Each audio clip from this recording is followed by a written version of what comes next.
Hello everyone. Today I'm going to show you how to make my best ever gluten-free carrot cake with brown butter cream cheese frosting.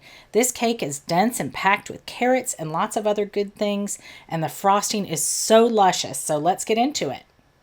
So we're starting by cracking some eggs in a bowl, and for this recipe, for the cake anyway, we're just going to use a bowl and a whisk and eventually a spatula. So no stand mixers required for this part, no handheld mixers. You can use a handheld mixer if you like, or even a stand mixer if you like, but it's not necessary.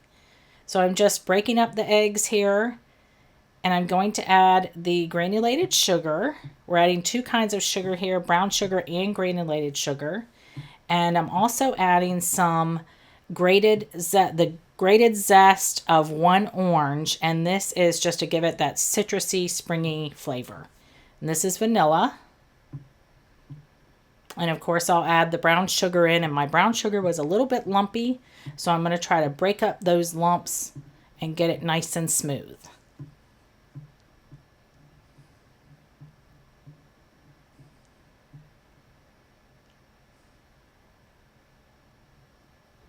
There we go. That's pretty good. So now I'm adding in vegetable oil. You can also use canola oil or any other neutral flavored oil. Oil is best. It always is best for something like a carrot cake that's nice and dense. It just makes it really moist. And I'm going to switch to a spatula here and try to break up a little more of those lumps because I still have some lumps of brown sugar in here. And then I'm going to add the carrots, and I have finely grated carrots on the smaller holes of my box grater. That is preferable to buying pre-shredded carrots because they are bigger and they just won't melt into the batter, so to speak, as well. I'm also adding coconut and unusually chopped dried apricots and dried cherries. These make this cake so wonderful.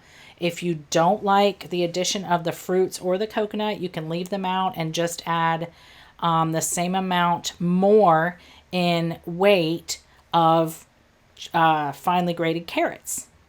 And to this, we're going to add our dry ingredients, which is just my gluten-free all-purpose flour blend, along with baking powder, baking soda, and then plenty of yummy spices like cinnamon, ginger, cardamom, nutmeg, and of course salt.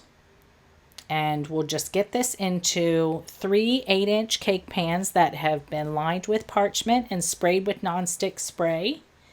And we'll bake this at 350 for 35 to 45 minutes until a toothpick inserted into the center comes out completely clean. If it doesn't come out clean, let it go for another 2 to 5 minutes. And then we'll get on with our frosting, which is arguably the best part of any cake, right? And this frosting is definitely so. This is brown butter cream cheese frosting. The brown butter really makes it. I start my butter on medium heat in a light colored skillet because I like to be able to see what's going on a little more so. The bubbles tend to get in the way of seeing. So if you have a light skillet, you'll be able to see a little better. And this whole process takes roughly, 5 to 7 minutes or so. And then you have brown butter. And it might look like it's burnt as long as it doesn't smell like it's burnt, because it can go too far into the burnt category. But if it smells nice and toasty and nutty, that is definitely done. And take it off the heat, scrape it into another bowl, and let it either solidify at room temperature or in the fridge just until it's like a spreadable consistency. And then we're going to get it into the bowl of our stand mixer along with some vanilla, and we whip this up with 4 blocks of cream cheese. I know that seems like a lot, but trust me, it works with this. There's only about a pound of powdered sugar to the cream cheese, and it just works. It makes it to where it is not such a sweet, overly sweet, sickeningly sweet cream cheese frosting. I do not care for those overly sweet cream cheese frostings. But this is divine, you guys. My husband, his favorite ever frosting I make is Mexican chocolate frosting. And when he tried this, he said that frosting rivals the Mexican chocolate. And he's had many a frostings, and I've never knocked that Mexican chocolate off its pedestal in his eyes until now. So we're close to knocking it off the pedestal. So now I'm just layering the cakes and adding about a cup or so of the frosting in between the layers. And then on the sides, I'm loading it up so I can smooth it out.